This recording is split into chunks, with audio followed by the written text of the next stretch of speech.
سنتا ہے، سب کی سنتا ہے، وہ تمہاری بھی آواز سنتا ہے جب تم اس کو پکارتے ہو۔ وہ دیتا ہے جواب، ہر بار دیتا ہے جب تم دیکھتے ہو آسمان کو اپنی آنسو بھری آنکھوں سے، تو وہ بھی دیکھ رہا ہوتا ہے تمہیں۔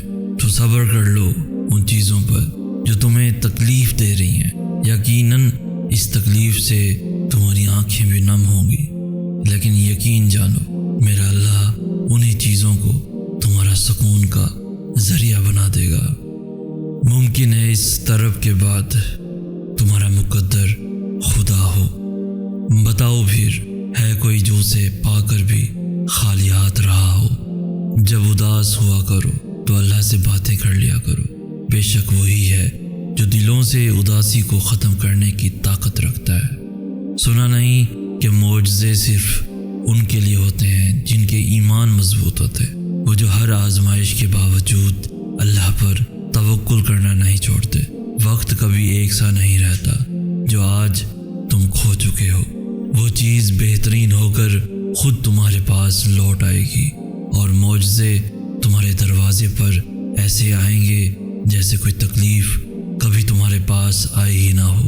بے شک وہ نوازنے والا ہے، مہربان ہے، ہمیں 70 ماؤں سے زیادہ چاہنے والا ہے۔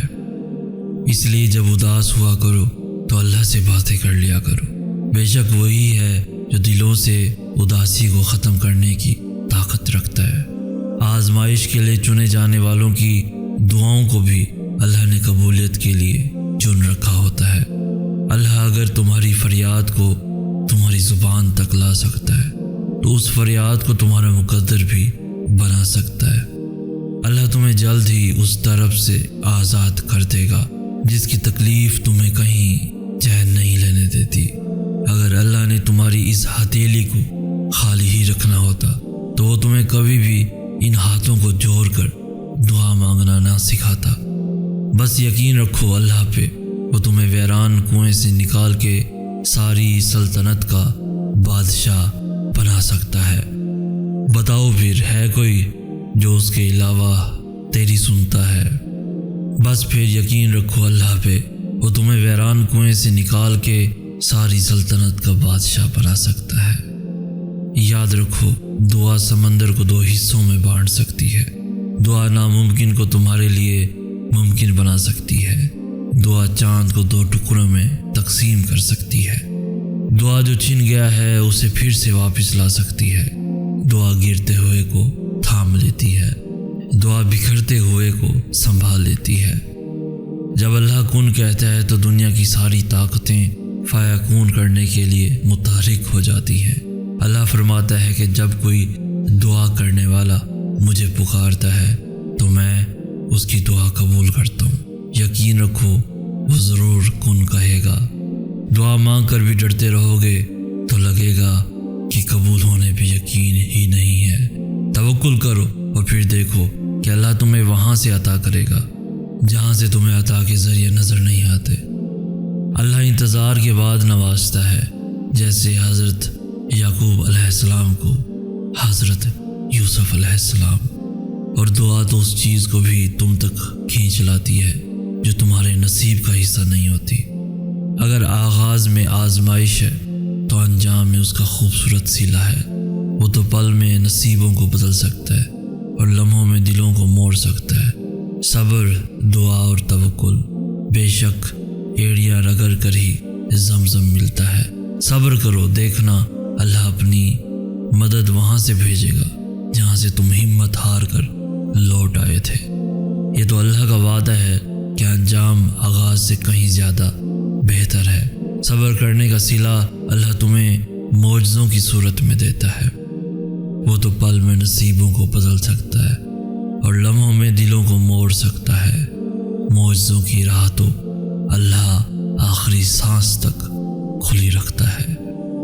صبر، دعا اور توکل، بے شک ایڑیاں رگڑ رگڑ کے ہی زمزم ملتا ہے۔ صبر کرو، دیکھنا اللہ اپنی مدد وہاں سے بھیجے گا جہاں سے تم ہمت ہار کر لوٹ آئے تھے، جہاں سے تم ٹوٹ کر آ گئے تھے، جہاں سے تمہارا دل ٹوٹ گیا تھا۔ جہاں سے تم نا امید ہو چکے تھے، جہاں پہ تم مایوس ہو چکے تھے۔ یہ تو اللہ کا وعدہ ہے کہ انجام آغاز سے کہیں زیادہ بہتر ہے۔ صبر کرنے کا صلہ اللہ تمہیں معجزوں کی صورت میں دیتا ہے۔ اگر آغاز میں آزمائش ہے تو انجام میں اس کا خوبصورت صلہ ہے۔ وہ تو پل میں نصیبوں کو بدل سکتا ہے اور لمحوں میں دلوں کو موڑ سکتا ہے۔ معجزوں کی راہ تو اللہ آخری سانس تک کھلی رکھتا ہے، اور جو تم سے دور کیا گیا ہے آزمائش کے بعد اللہ اسے بہتر بنا کر تمہیں واپس عطا کر دے گا۔ تمہارے دل میں خیال بعد میں آتا ہے اور اللہ تک پہلے پہنچ جاتا ہے۔ اللہ اگر تمہاری پکار سننا چاہتا ہے تو تم بھی اسے پکارتے رہو، پھر اللہ تمہیں وہ بھی دے گا جس کے لیے تم اسے پکار رہے ہو۔ اللہ دیری انہی کے لیے کرتا ہے جن کا مانگنا اسے بے حد پسند آ جاتا ہے۔ جو امیدیں اللہ سے وابستہ کر لیتے ہیں وہ پھر ان کے دلوں کو کبھی مایوس نہیں ہونے دیتا۔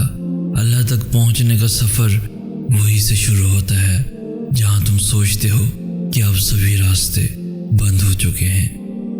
جب دنیا تمہیں تھکا کر سجدے میں گرا دیتی ہے تب اللہ تمہیں سنبھال لیتا ہے۔ کبھی سوچا ہے کہ تم میں اتنی ہمت اور بے خوفی کہاں سے آتی ہے؟ جب تم اللہ کے فیصلوں پر یقین رکھتے ہو تو وہ تمہیں ان فیصلوں پر راضی ہونے کے لیے بے حد صبر دے دیتا ہے۔ تمہارے دل میں خیال بعد میں آتا ہے اور اللہ تک پہلے پہنچ جاتا ہے، اور پھر سے اسی دنیا کے روبرو لا کر کھڑا کر دیتا ہے۔ اللہ تمہاری ہتھیلی کو تب تک خالی نہیں ہونے دیتا جب تک وہ اسے کسی اور بہتر چیز سے بھر نہیں دیتا۔ ممکن ہے جو مقدر سے نہیں ملا اس کا ملنا تمہاری دعاؤں سے لکھا ہو۔ ممکن ہے جو تم مانگ رہے ہو اس آزمائش کے بعد وہی تمہارا صلہ ہو، اور جس کی رضا پہ اللہ راضی ہو جائے اسے نہ تو تم ٹال سکتے ہو اور نہ ہی میں۔ ممکن ہے اللہ نے تمہارے لیے یہ سارا جہاں سنبھال رکھا ہو، تو پھر تم امید مت ہارنا، حوصلہ نہ ٹوٹنے دینا۔ جس نے اللہ کی رضا پہ آمین کہا اللہ پھر اس کی رضا میں راضی ہو گیا۔ اللہ جلد ہی کن فرمائے گا اور تم دیکھو گے ان زخموں کا بھرنا بھی جن کی شفاعت تمہاری نظر میں ممکن ہی نہیں تھی۔ آغاز میں اللہ کچھ چیزیں مشکل ضرور بناتا ہے، مگر اختتام وہ ہمیشہ ویسا ہی کرتا ہے جیسا تم چاہتے ہو۔